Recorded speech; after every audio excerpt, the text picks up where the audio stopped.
So welcome back from coffee tea break. Now we have the pre-lunch session, and we will talk about lessons from result-based financing experiences and how they could be replicated. I'm happy to invite the panelists. We have Deborah Hevingstone, lecturer at Bern University of Applied Sciences, Department of Social Work. Welcome. Milena Castelnou, manager at Instiglio. Welcome too. Leo van Loon, CEO of Business Club.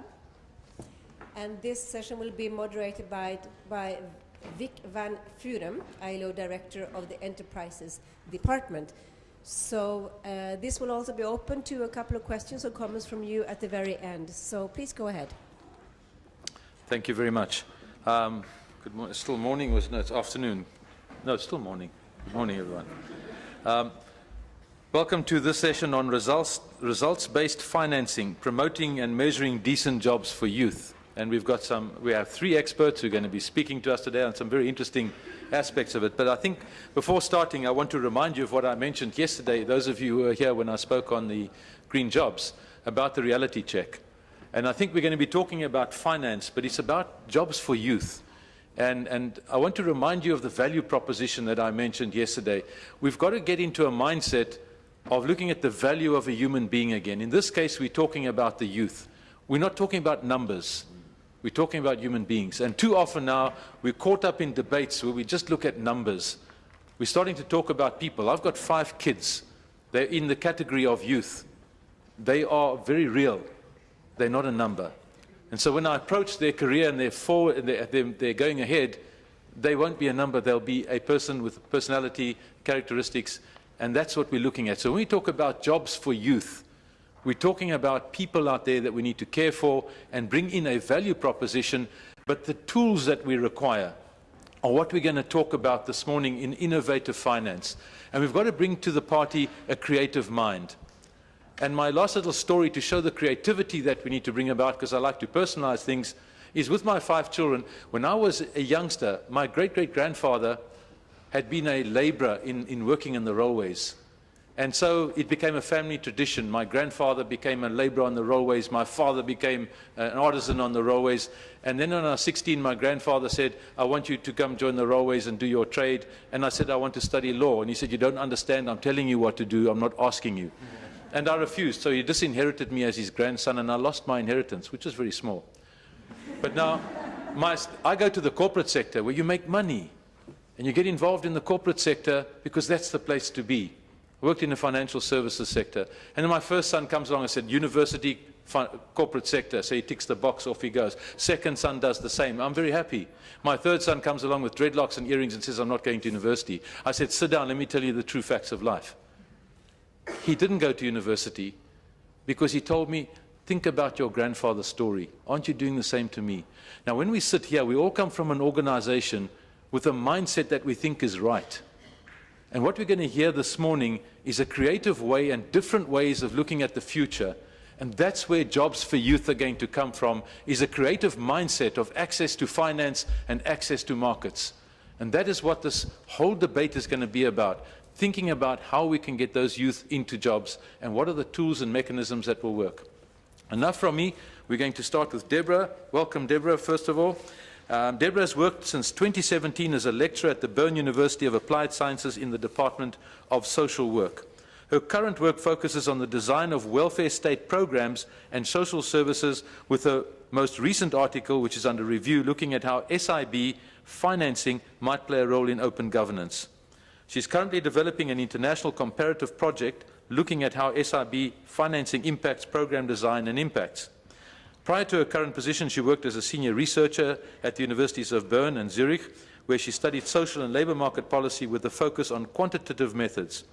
She has also worked at the International Labour Organization, so she's come home, Policy Studies Institute in London and the Brookings Institution in Washington, D.C., and has a PhD, MA and BA from the University of Michigan, University of Chicago, and the Bard College, respectively. Quite an impressive background and really an expert to speak to us. The floor is yours. Welcome.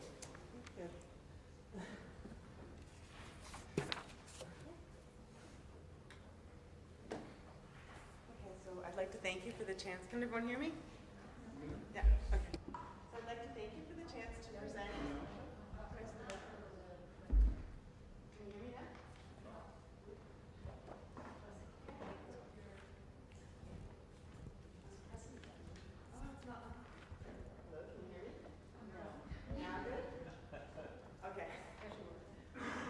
thanks for the chance to present. I've been given the assignment to basically introduce you to what is a social impact bond.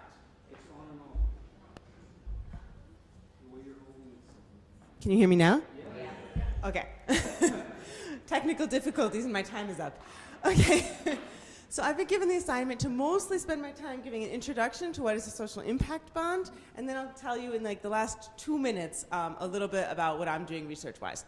And if you're interested, we can just talk later about that. Okay, so what is a social impact bond? Most of you are probably familiar with sort of traditional public services. I use these slides when I teach in my classes. It's like, they're a little bit ridiculous, but it simplifies and makes it all very clear. So we have a government. Oh, the pointer doesn't work. We have oh, there it is. There's the government, and they fund money and deliver services directly to an individual, right? To, say, the unemployed youth, right? And then most of you are probably familiar with the traditional model where the government gives money to a nonprofit organization, and that nonprofit organization gives a service to the kids, right? That would be often a pay-per-person model, so per person, they would get a fund.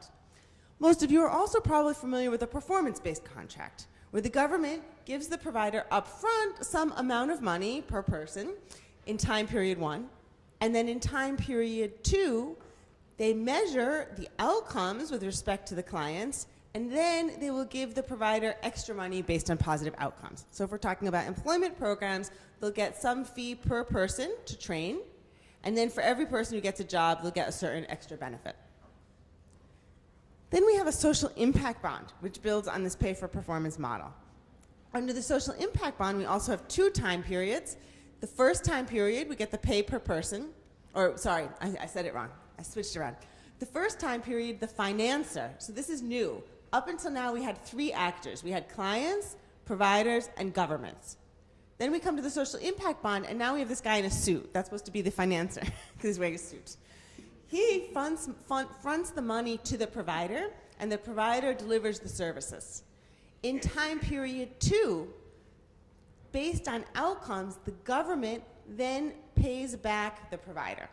The key thing in the definition of a SIB is that there is the potential for profit and loss in this government, or it can be also a foundation repaying the government. This contract is very diverse.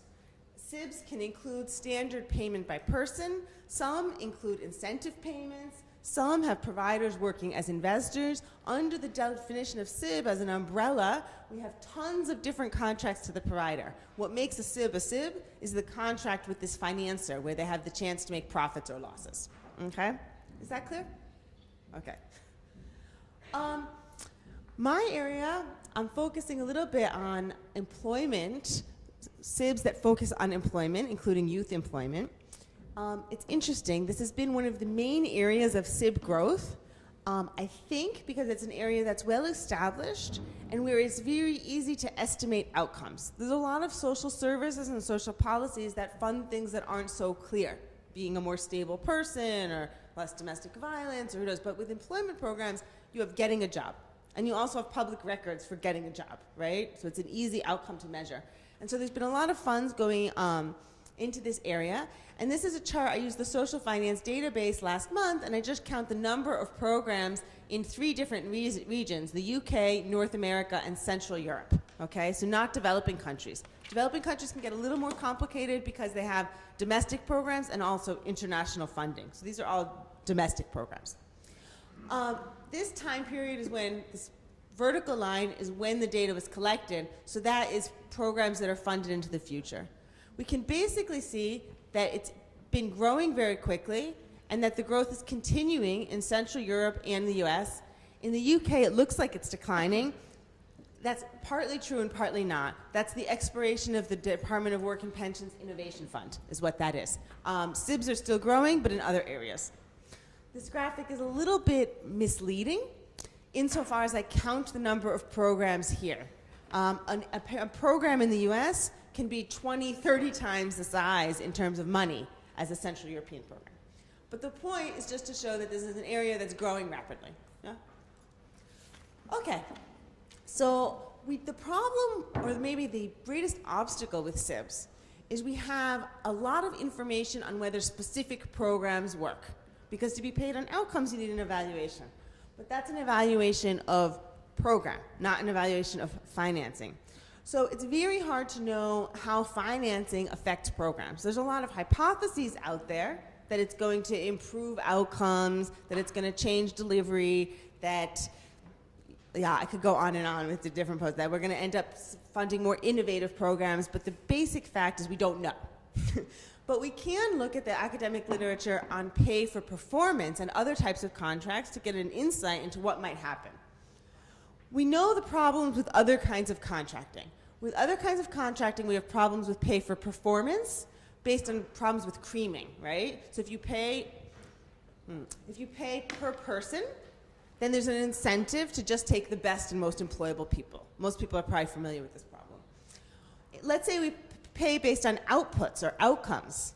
There's different problems there. One problem is there's evidence showing that if you, for everything you measure, what you leave out can have a negative impact, right? So what you measure, say we measure if somebody got a job, we don't measure the quality of that job, then a provider has an incentive to put someone so quick as possible into any job, and then the quality of jobs decreases, right? So depending on what measures you choose, you can have unintended negative effects.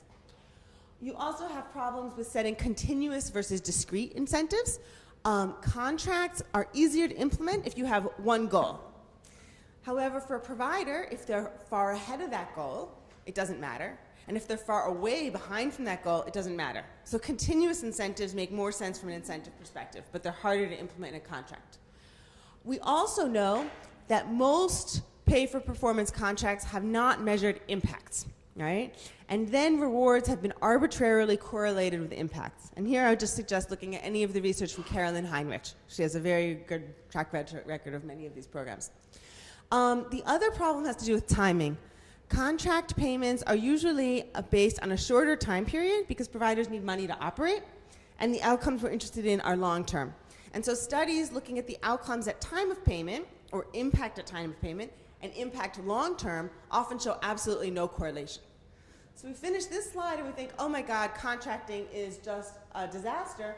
But in fact, it's not that bad, because even though there's tons of negative incentives, all of the research shows that on the ground, in the literature, there's something called stewardship. Actual services don't suffer that much because of frontline idealism and professionalism, that management practices can often buffer negative incentives, and there's other means of controlling the quality of services, like audits, customer surveys, complaints, personal relationships, and so on.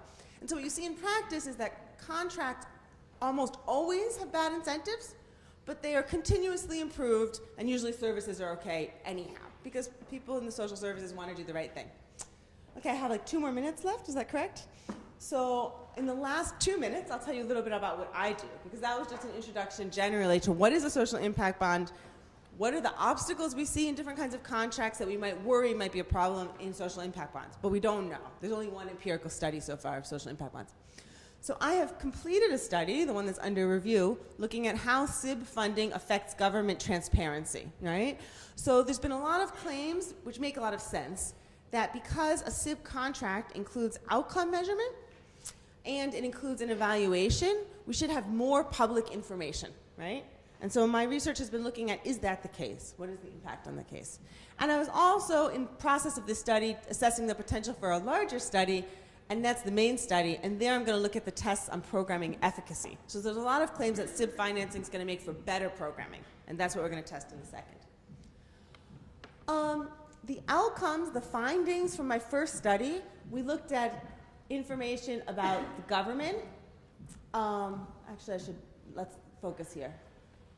I asked programs about their institution, about their SIB versus non-SIB programs, about the data they collect, and access. To whom is that access available? What we found was basically that more outcome data is collected under a SIB. Other data, like intake process measures, no difference. And transparency, we found mostly a decline in transparency, an increase in government reports, but raw data, individual level data, less available generally to researchers and the public, and more parties sort of controlling that data because it becomes proprietary and profit-oriented. So mostly negative effects. Important is that that's very different country by country, yeah, but I'm not going to go into the details. And my last slide is I'll tell you a little bit about what we plan to do is in the future, we're going to do a study where we have 7 providers in 4 different countries. And providers take in different kinds of funding. For those here who come from providers, you get money from different levels of government, different governments, under different schemes, different contracts, and they often provide consistent services. And so we're going to compare within a provider what are the outcomes. They've got 2 funding streams, 2 reporting streams, but often they're delivering very similar services within the organization. And our goal is to compare the services and the outcomes within the organization. Because up until now, almost every evaluation has been of programs, not of financing, if that makes sense. Yeah. So I hope that was an okay general. People know now what a SIP is, and the rest I'll skip. Thank you very much.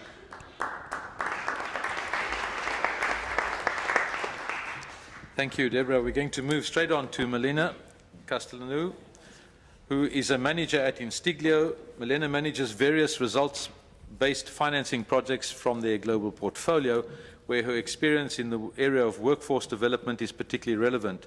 She also supports the work of Instiglio's Service Delivery Unit. She formerly worked as a research manager at BDRC Continental in London, as a legal advocate at Asylum Access Ecuador, and as a research associate in the Human Rights Law Centre of the University of Nottingham. She holds an LLM in Public International Law from the University of Nottingham, a master's degree in Latin American Studies, and a BA in Politics and International Relations from Sciences Po Grenoble in France. Welcome and thank you, and the floor is yours. Thank you. Thank you very much. All right, how does this work? How did you make it? Right, perfect. All right, I just want to give you a very brief introduction about Instiglio, because I think that most of you are not really familiar with what we do. We're a not-for-profit advisory firm, and we work with government, with multilateral and foundations, with the objective of improving the cost effectiveness and the impact of social programs in developing countries. And the way we do this is by tying funding to results. So it's the broad idea of results-based financing. And you've heard already from Deborah about what results-based financing is. It includes social impact bonds, it includes performance-based contracts and other type of instruments. And the idea is that it can improve the effectiveness of social programs by introducing these incentives. So to give you an example in a different field, in a maternal health program in Rwanda, they've run the same intervention using different type of financing. And the evaluation showed that channeling the same money through results-based financing led to an increase in impact between 20 and 100%, depending on the indicator. So it has a huge potential. And what I want to talk about here today is how we can apply these to workforce development programs to achieve better employment outcomes for youth. Right. I'm not going to go into the details of everything that's on that slide, but to give you a sense of how results-based financing can help you achieve better impact in workforce development programs, there are a few ideas. One of them, to start with at the selection stage for funders, is that funders rarely know which service providers are the most cost-effective or the most performing, the best performing.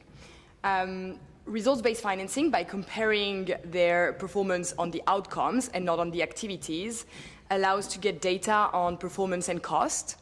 And it also allows funders to actually learn about what works and what doesn't work in workforce development intervention, because we're dealing with very diverse intervention models, and it's very often quite hard to compare them based on activities.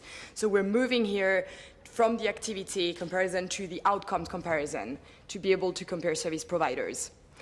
It also provides more flexibility to service providers. So if they're gonna get paid for the outcomes that they're gonna achieve, then they're able to implement their own intervention model, and even during the course of the intervention, to adapt it. And that means that they might be more reactive to labor market needs, because they will be focusing on the end goal, which is to achieve employment outcomes. They're also going to be able to adjust to changing conditions or to the individual needs of the beneficiaries. And finally, the last point I want to make is that by defining the employment outcomes, depending on what the objective of the program are, we can incentivize and encourage service providers to actually aim for not only placement outcomes, so job placements, but also longer-term outcomes like retention outcomes or quality of employment outcomes, which can be defined, and also to target the harder-to-place population. We can use mechanisms such as differential pricing to make sure that providers are all really going to the hardest to place and avoiding the problem of cream skimming that Deborah was mentioning. So that just kind of give you this overview in terms of results-based financing. So I want to use now different examples of how this can be applied. Results-based financing is an umbrella term. The first instrument to mention, I guess, is a social impact bond, and we've just heard from Deborah about this, has been very heavily used in the field of workforce development. And the example I want to use here is the Colombian social impact bond. It's also, by the way, an interesting one because it's the first social impact bond to be ever launched in a developing country. So with a slightly different reality from the ones before. So you can see here the actors. You have 3 outcome payers who committed the money for outcome payments. The government of Colombia, the Inter-American Development Bank with its multilateral investment fund, and the Swiss corporation SECO. And 3 investors who provided the upfront capital. They're all philanthropic investors in that case. Then 4 service providers were involved. And the objective here was to improve the cost effectiveness of workforce development programs in Colombia working with vulnerable populations. Vulnerable population being defined here as population living in poverty or extreme poverty and being victims of the armed conflict in Colombia. And the outcomes that were defined, the outcomes that were being paid for were job placement, retention at 3 months, and even a bonus for retention at 6 months. So quite an innovative approach here with looking at like retention over time.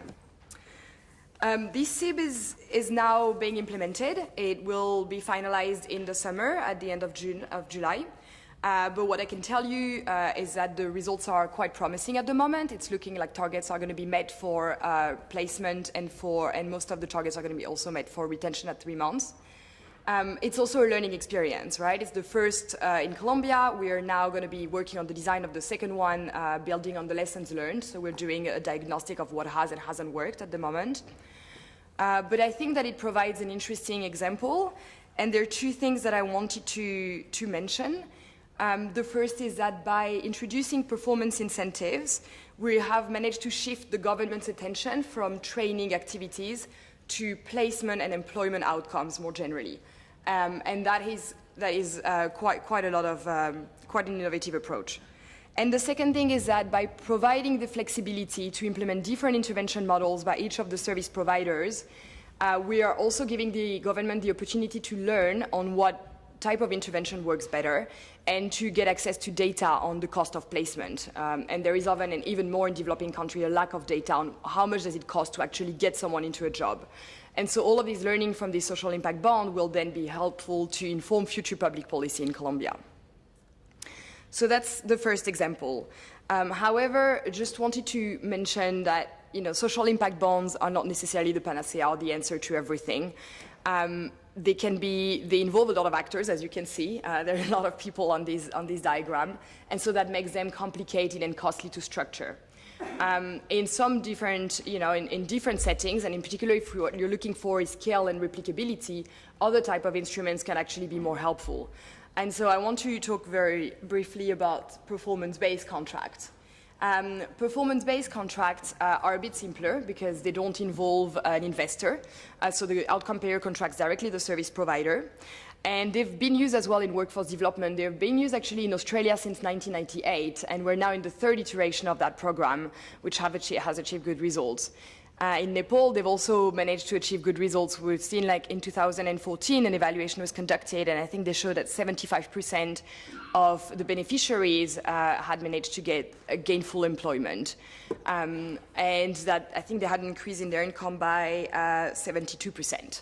And now we're about to actually do the same type of work in Morocco with the Millennium Challenge Corporation and the government of Morocco, trying to improve the current workforce development programs by introducing these incentives and hoping that we can get scale and replicability, and also doing something similar in Tunisia with the World Bank. So depending on what you're looking for, a performance-based contract can also help you really stretch the impact of the program.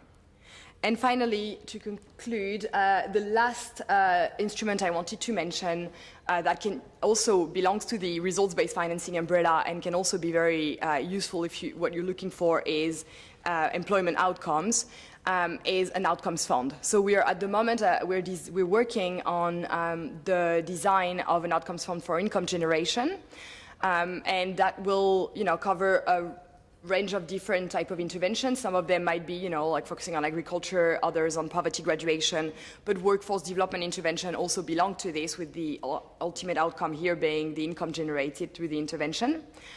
And again, here what happens is that we're putting together a pool mechanism that pulls together and leverage funding from the outcome payers to fund very high-performing service providers, but without thinking too much about where they're getting the upfront capital from. And then the service providers can then engage impact investor if they want, or can even tap into the bigger bucket of philanthropic funding to get funding for the intervention, with the idea that, again, the funds are only going to be disbursed once the results are being achieved. And again, this is more of a market-based approach, but also can be more scalable than social impact bonds.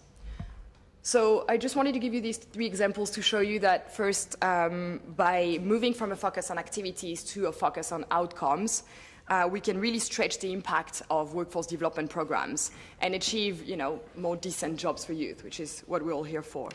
And second, thinking about, what instrument to use should be very much context-driven and also respond to the particular objective of the program. Thank you very much. Right, we come into our last presenter, Leo van Loom, who is the CEO of Business Club Nederland. He studied business economics at Erasmus University. Already during his studies, he started a company with 2 partners. After his graduation, this grew into a company of 14 team members. The name of the company is PopVox, which stems from the Latin vox populus, voice of the people. And Leo's ambition is to make society more democratic by making it possible for everybody to contribute his or her opinion and talent. That is why he specializes in research, advice, and construction of alliances between governments and their mostly difficult-to-reach target groups. His main work areas are talent development, entrepreneurship, and creative industries. He's the co-founder and owner of Creative Factory Rotterdam, a creative incubator with over 70 companies, with club and event halls in an old granary with a wonderful view of the skyline of Rotterdam. The Creative Factory is a private initiative in close cooperation with business partners from business, education, and government. Together with 11 agencies from 8 countries, Leo is founding partner of European Creative Business Network. The main purpose of the network is to contribute to establishing the EU as an accessible, effective, and rewarding single market for creative and cultural entrepreneurs. His agency, PopVox, is the agent who executes the activities of the European Creative Business Network. Maybe we should have had our meeting at the granary in Rotterdam. Welcome, would have been interesting Leo, for the and next time. The floor is yours. Thanks so much. I think I'll stand on this side. I've been an entrepreneur already during my studies, so I feel close to the business, of course. But the last 10 years, I've actually mainly been working in how to create the best life for all of the workers, and especially the youngsters who don't have a job, but they do have a lot of debts, they have a lot of other problems, maybe they smoke a lot or do other stupid stuff, but they want a life, they want to have a future.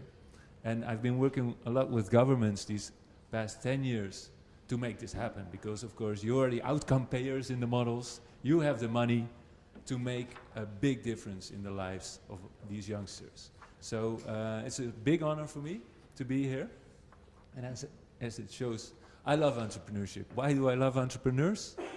You talk to them, and whether it's making tattoos or building computers or doing something else, there's lights in their eyes, they shine, they love what they do, and that's something you would love for everybody to see. Every morning when you go to work, when you make your move, this is what I want to do. And this way I've coached over 1,000 entrepreneurs, mainly creatives, but the last 10 years, lots of underprivileged youngsters, because I see the same lights in their eyes. And I would hope everybody had a career coach. Like the top guys You know, they have the career coach, they have the best trainers. Why don't the underprivileged youngsters get the best trainers? Well, that's what we try to deliver at the Business Club, because this is actually my life after the European Creative Business Network and all the European conferences. I met a lot of youngsters in the streets, and they told me, I want my own business. And there's some Moroccans in Holland, of course, from descent, and there's some other, but in the streets, all the guys, they say, and the girls also, I want my own business. So we write it a little differently than you're used to do, but that's why we're the business club of these youngsters, these underprivileged youngsters. What do we do, and why do we do it? As I said, we want to be everybody be able to create their dreams and to be successful. And we work in the Netherlands in 4 cities, and you would think the Netherlands, egalitarian, meritocracy, even there's a huge difference. Even a couple of hundreds of meters can make a huge difference for your starting point in life. So I've been very happy to grow up with a lot of opportunities. My parents went to university, my brother went to university, I went to university, nothing changed. I want all of the youngsters in the Netherlands to grow up with an abundance of opportunities. And especially the recent years, even if you were from a starting point that was very difficult, you did all the right stuff, you had the diploma, and you end up in a market, a labor market that was just closed up.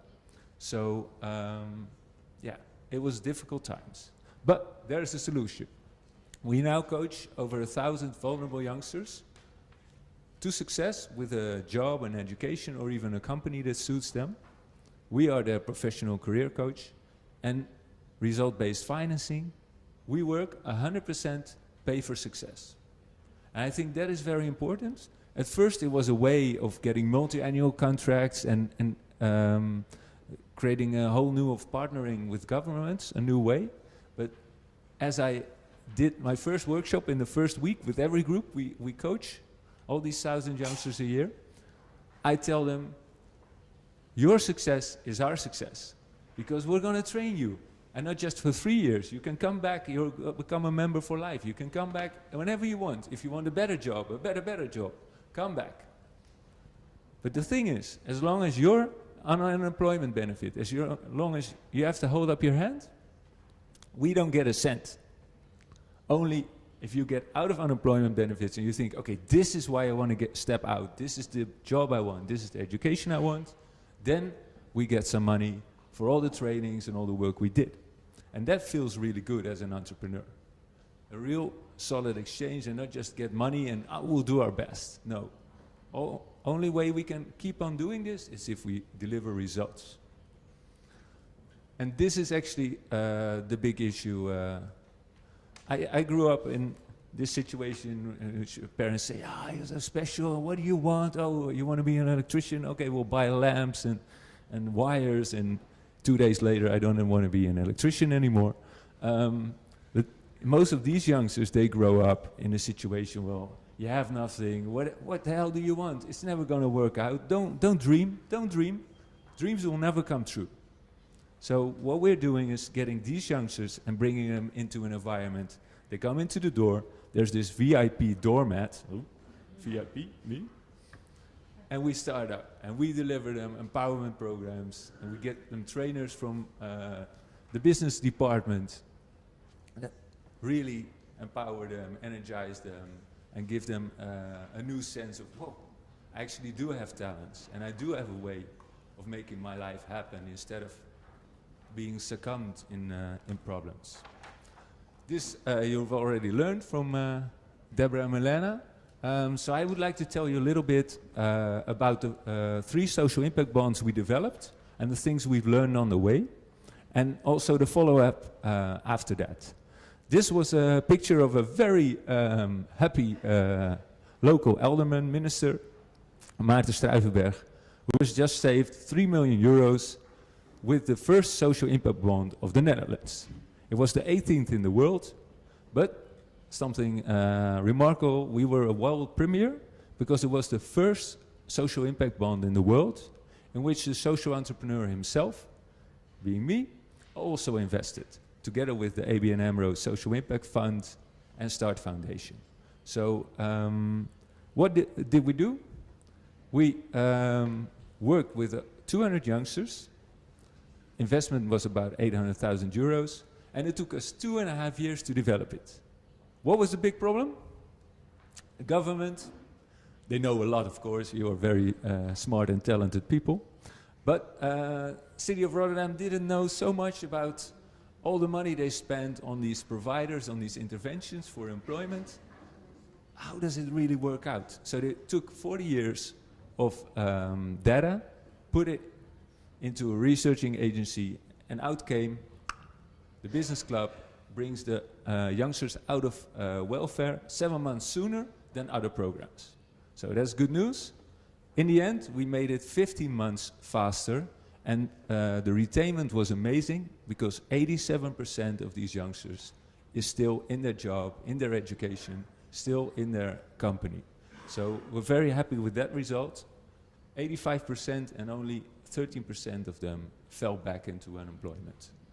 Then off we went to Utrecht. This is the launch with the director Gerrit Zoom of ABN at that time. Good news, it took us only 1.5 years to set up the SIP. So there was 1 year less of talking to you guys and having coffee and stuff. So good for everybody.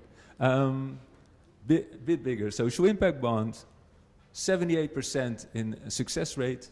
And the good thing is, in Rotterdam, 40 years of administration, it wasn't too good, the data wasn't too good all the time. So if people went out of welfare by moving out or going to jail or finding a job, we couldn't discriminate against. Utrecht did a little better on the data, so we could say, okay, only positive success out of the welfare is rewarded. So that was a good innovation there.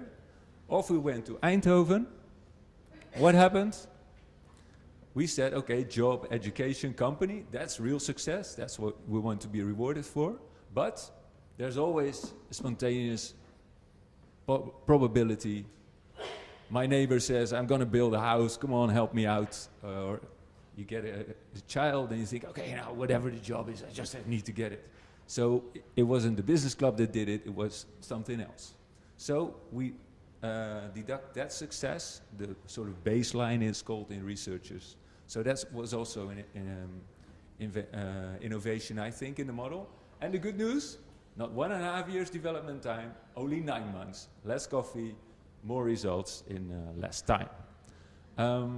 Then, of course, the big question when we come back to Rotterdam, is there life after a SIP? What to do? You had this program, it's been running for 3 years. What to do next? Should government say, oh, another SIP, let's pay the investors another round of interest? Well, the City of Rotterdam said, now we know this business club provider works. It works 85% of the times, so we don't need the investors anymore. We'll finance 2/3 of it. 1/3 will have to be done by the social entrepreneur himself. It was a public tender. We won it, so I'm very happy. That was 2 months ago.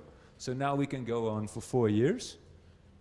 And the innovation now is that it's not just a job education company that's rewarded, but if you go out and you clean the streets, the income jump will be minor from getting benefits in Holland.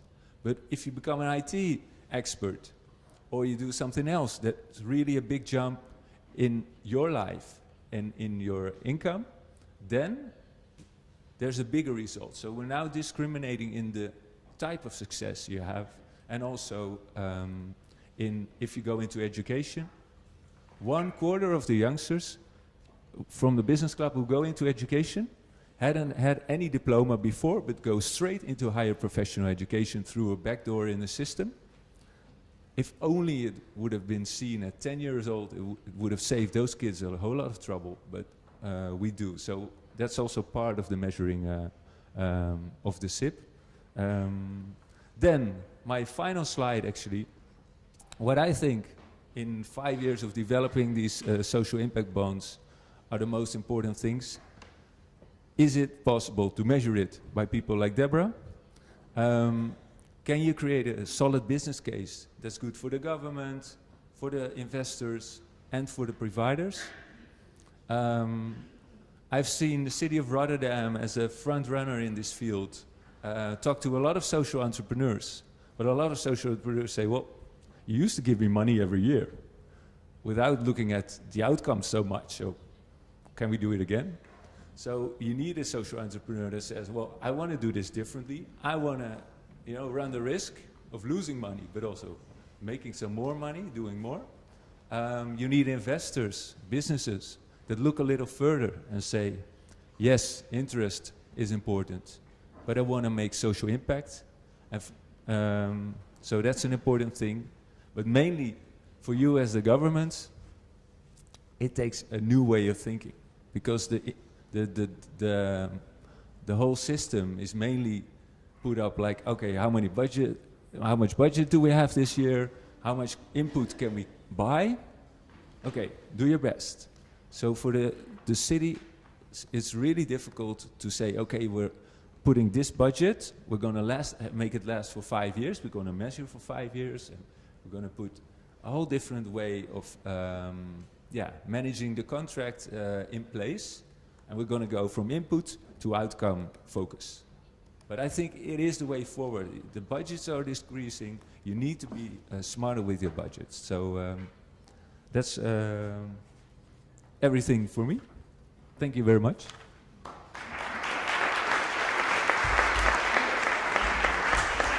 Thank you, Leo.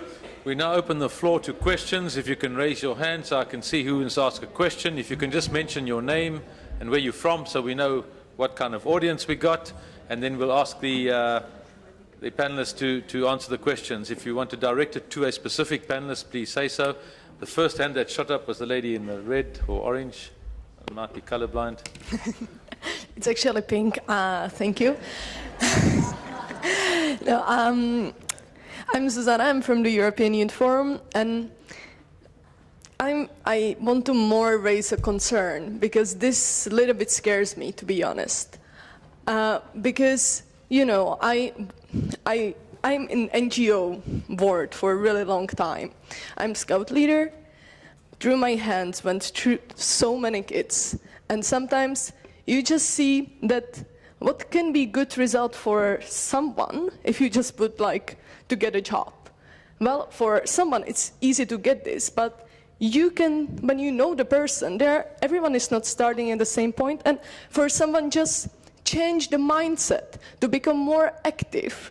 And you can't measure it by getting a job, even getting education, just getting more motivated, not stop to have more self-confidence, for example. All this is good result. But this kind of result is really hard to measure. And I know so many NGOs who are working with the most vulnerable one. I know that you were talking about the vulnerable young people, but sometimes when you are working and you are stressed as an organization to get the money to function, because you have to always write the project, you need to have everything measured, and you just know that sometimes you just fail. You can't succeed with everyone. And I see your point, but I'm just scared that this can destroy a lot of organizations who would be just trying, and they would know that they can be the only ones who can help these people, for which it is really, really hard to get somewhere. And it could lead that a lot of other organizations will pop up, which will just focus on the ones which are easy to reach, which are easy to have the results. So then you will focus on the one where you can have the results, because then you will get the money and you can function. And I think that this can just lead to ignoring the problem. So I just wanted to raise this concern, because I just feel really strong about it, and it just scares me, sorry. Thank you for that comment. I saw a hand on my left. Yes. I'm going to take 3 questions, and then I'm going to ask the panel to answer. Yeah, thank you. I'm Christina Capaz with Youth Business International. a few just kind of specific questions to help us understand better some of the details. So first of all, on our colleague's point, my understanding is that sometimes those results can vary, including some secondary results. So you don't only have to measure the result of a job. It can be other types of indicators that are more difficult in terms of life improvement or quality of life. So I'd be interested, just as follow up on her question, to understand what other things you can measure besides just the end job. But then more specifically, one of my questions is if you can talk a bit more about how an organization funds its work before the results are achieved. Just to understand, how you sustain the organization and carry out the activities. And the other thing, I know in some of the results-based financing, and there's a colleague here from a donor that we've had this shared experience that if those milestones or results aren't defined carefully enough or there isn't flexibility, sometimes then the funding can't be released even though the project is not necessarily not going to achieve the end result, but the realities have changed and things needed to be modified. So how you work that kind of a flexibility in to make sure that you're not restricting funding that really even the donor would want to release, but it was set too strictly in the beginning. Thank you. One more question, and gentleman here. Yes, good morning. Christoph Langenkamp is my name. I work for GIZ. I find the results-based financing proposals quite interesting. As was mentioned before, I'd like to learn more about the model. However, in our work, we very much look at always three levels, the macro level, the meso level, and the micro level. To my first assessment, it seems that this one is very much towards the micro level. So it would be very difficult to mix programs that as well aim to achieve objectives at institutional level or at policy level. So I think one needs to be as well very clear where it can work and where it can contribute to positive outcomes. Thanks. Thank you. I'm going to ask the panel to respond. Deborah, can we just go down the line, starting with you? Yes, I think. Okay, so for the first question, I agree with a lot of these critiques. I sometimes feel like some of the people who are most excited about SIBS are the people who have not worked in statistics and evaluation. I spent a long period of my career working in quantitative evaluation, and she was talking before about differential pricing. You talked about controlling for characteristics. Some people are more capable or not. The private sector answer would be differential pricing based on the characteristics of the person at intake and so on. In my experience, I would say you can never control enough in some sense. I mean, most of these people are just doing really basic OLS regressions, very simple statistical models, and you can adjust the payments based on that, but it really, you don't get at the underlying characteristics, in my mind. You talked about the different types of outcomes and what's measurable. There are programs in the UK that try to look at alternative outcomes like teacher-assessed behavior, self-reported confidence. These things are difficult. I don't know what I think about it. In fieldwork, social workers always come to you and say, oh, they can never measure the interim steps. I'm helping this person for an outcome 10 years down the line. As a former social worker, I'm very sympathetic to that perspective. Also, as somebody who's worked on the policy side, I'm not so sympathetic for that perspective because you can't say what I do is never measurable, right? Maybe you want a window of 5 years, 10 years, I don't know how long, but at some point, no matter what the funding is, I want to know that something was somehow achieved. But this is tricky, and I would say it's very hard to measure, I agree, and the time frames are often just too short for pragmatic reasons. I have nothing really to say about your third point about too much pressure for organizations. I imagine Leo will address that. For the second one, we talked again about different indicators, the window, it's the same issue. As she will say, I'm sure, the question about getting money before results, I think SIBs were envisioned as a way to get around that problem because you had payment for success and you always had to give people a process payment, like a payment per person to get the organization going, and SIBs was seen as a way whereas the provider gets the money up front from the financer. So it was seen as a solution to that problem. Personally, I don't think it's the ideal solution, but SIBs is supposed to be a solution to that.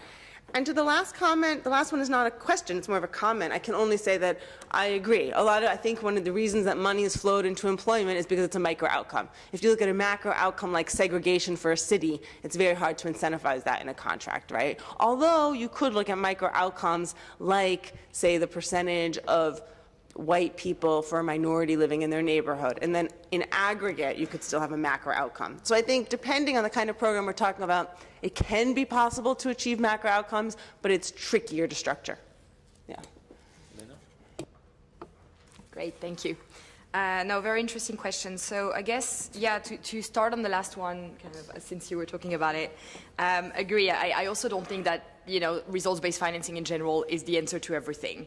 I think the important is to be very sort of context-driven and to look at what do we want to achieve and what are the current barriers to outcomes, right? What is preventing us from actually achieving the results that we want with current programs, and then trying to identify if results-based financing can like help with these. And so I think in a lot of cases you'll find that actually you can probably stretch the impact of the program a bit more by using it, but it might not answer all of these cases. So I guess to be looked at a individual program level. Then okay, so to the other questions, I'm gonna work my way back on all of these questions. Yeah, exactly. In terms of the question, if milestones are not flexible enough, then the funds can't be released. I think that's a very important point. And actually, there has been an example of a social impact bond in Riker Island in the US, in New York, where the results were not achieved, so the investors lost their money. And one of the main reasons for this was that the intervention had been set in very rigid and prescriptive terms. So the service provider was not actually able to adjust to the changing circumstances, or better said, they had assumed that an intervention that had worked elsewhere would work well in that context, and it was not the case. And so I think that one of the biggest, value proposition of SIBs in general is that they can offer flexibility, and I think it's very important to try to maintain that and to kind of limit, and in the discussion with the outcome payers, there might be a tendency to want to specify the intervention, but it's actually very important to try to always think, okay, how much flexibility can we leave here? What are the minimum that we can all agree on? And beyond this, can we leave more flexibility to service providers? Because at the end of the day, the service providers are the ones who know, how they should implement the intervention, who actually know the target population a lot better, who understand what it takes to reach these outcomes. So I think that's a very important point. How an organization funds its work before results are achieved. Yeah, I think Deborah covered it. I think there is also, a range of, from a total payment based on activities, as is the case in traditional funding, to social impact bonds where you have 100% based on results. You have a range of different options, right? If you use a performance-based contract, you can have, you can even have the totality of the cost being covered for the activities and have a bonus at the end being paid to the providers if they achieve results. And even that already allows them to, have a clear direction in terms of these are the outcomes that we want to achieve. It allows to put measurement systems in place and to align incentives. So different ways of going around it. And again, as Deborah said, SIBs were also built as an answer to these questions, where normally the investor would be the one taking care of the funding upfront. And then I think, so the more complicated question here was the one that both of you raised in terms of, how do we make sure that actually, we're covering the results for all of the populations, and the fact that for some population it's very, very difficult to achieve results and might not even be possible. I think there are different answers, but I think starting from what are we defining as the results, the first thing to do is to understand what are the results that are within the manageable control of the provider. So what are the things that you can have an impact on and what are the things that you will not have an impact on? And depending on what the target population is, these things will vary. So if you're talking about the most vulnerable people, maybe you will not be able to get them into work. And then we should define other type of results that you can actually have an impact on and that can be measured, as Deborah said. I think there are a range of outcomes you can define, from intermediary, outcomes to the end goal, which sometimes is not measurable, but you can always try to think about along the theory of change, where are these good proxies to find.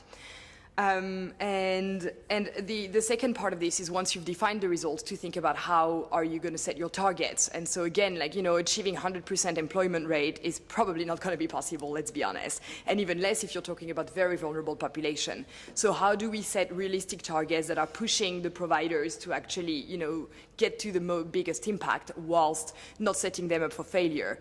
And so the more you're working with very vulnerable population, you know, the less ambitious these targets might be. Or again, you might want to use differential pricing. I guess the problem with, not problem, but the challenge with differential pricing is that it requires quite a lot of data on what are these exact groups that are harder to place. How much does it cost to place them? But if you have access to that data, then it can be extremely powerful to make sure that actually service providers are going towards these most vulnerable people and not just, you know, avoiding them. So I think, you know, all of these is more like to be addressed in the design of the instrument rather than a reason for you to say no, results-based financing is not the option. But of course, depending again on what the objective of the program are and what you want to achieve. Yeah, thanks so much for the passion you brought your remark with, because I have the same passion, and this is a problem, of course. But I think mainly it's a problem in the regular process, because if you get an average price for everybody, and then half will always be easier to manage than the other half. So there's always an incentive to say, oh, I'll take the easier half. With the social impact bonds, you have a model saying, okay, this is a simple case, we'll get you to work first. Quickly, you are quite difficult because there's lots of stuff going on, you have 3 kids, you have a lot of debts, will take a long time. So there's a different potential for savings. So I think SIPs could actually be helpful for this. But we're now seeing that with some groups, they are so difficult that a job and education is far away. So maybe volunteer work or an internship is the best first step you could make. So I think it's possible to put it in a model, but as you know, with every system and nuclear technology, you can use it very well and very wrongly. So yeah, there's always, for me, the most important things about SIPs is that in 2001, I wanted to become, make money with my ideals, and one day you wake up and you're being a social entrepreneur. But for me, the impact is important. And a social impact bond, the governments, who are a bit unreliable, I must say, you know, they deliver you 100 youngsters, but it can also be 0 in the contract, now have to deliver 100 youngsters. So I am certain that I'm going to have impact. I'm going to have 100 youngsters we can work with, yippee. So to me, that's a very important part of the SIPs, to get access to our target group.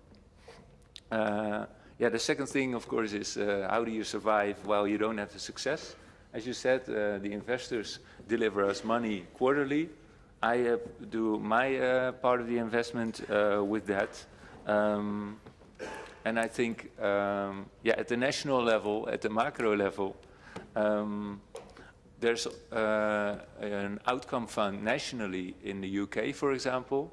I know Holland is thinking about it, but that's actually a way to support innovation within the government. So if you were to say, I have 100 million euros in my country, and the newest, the first to come up with a new innovation in results-based financing gets the money, it's an incentive for all your cities to think about, we've always been financing input, maybe what would happen? Whom could we work with? And it can be one service provider, but it can also be 10, bringing people from living in the streets, doing drugs all day, to a house, volunteer work, to being the manager of the plant or of the worker team. So in that sense, I think there's a lot of possibilities to use the results-based financing. I had just two comments and a suggestion in response to the second response. First, the way I see the MDRC evaluations of the Rikers Island program was that flexibility was not maybe the biggest problem. The biggest problem was that in Rikers Island, the obstacles that the people faced was much greater than a very small psychological intervention. So what the intervention could do on the margin, I don't know. It was just a bad context. This issue of flexibility comes up in SIBS over and over. And as a professor in social work, I always find it interesting because flexibility varies dramatically country by country. And you'll see in countries like the UK, social workers have very little, government social workers have very little flexibility. In a country like Switzerland, they have a lot of flexibility. And this question of flexibility has to do with sort of professional training of social workers, trust in social workers, doesn't necessarily have to do with the financing. You can offer flexibility, yes or no, under different kinds of financing models. My second comment is about setting targets. What we've seen in practice in most SIBs is a political discussion-based process where a provider says, this would be easy to achieve, that would be hard to achieve, this would be a reasonable goal. From a statistical perspective, from a researcher perspective, you want an impact-based evaluation with a randomized control trial. We see that almost nowhere, which brings us to a problem. I have evaluated programs and looked at programs in the UK where funders are getting, 5, 7, 10% interest rates based on targets that providers were saying, this I thought was achievable. I'd love to get into that fund personally if I could get some access to that because that return rate is great. And this is very, very problematic to my mind, the lack of impact evaluation. And my last thing is more of a comment. I think that what SIBs are doing to me, there's an issue of collecting and measuring data versus incentivizing data.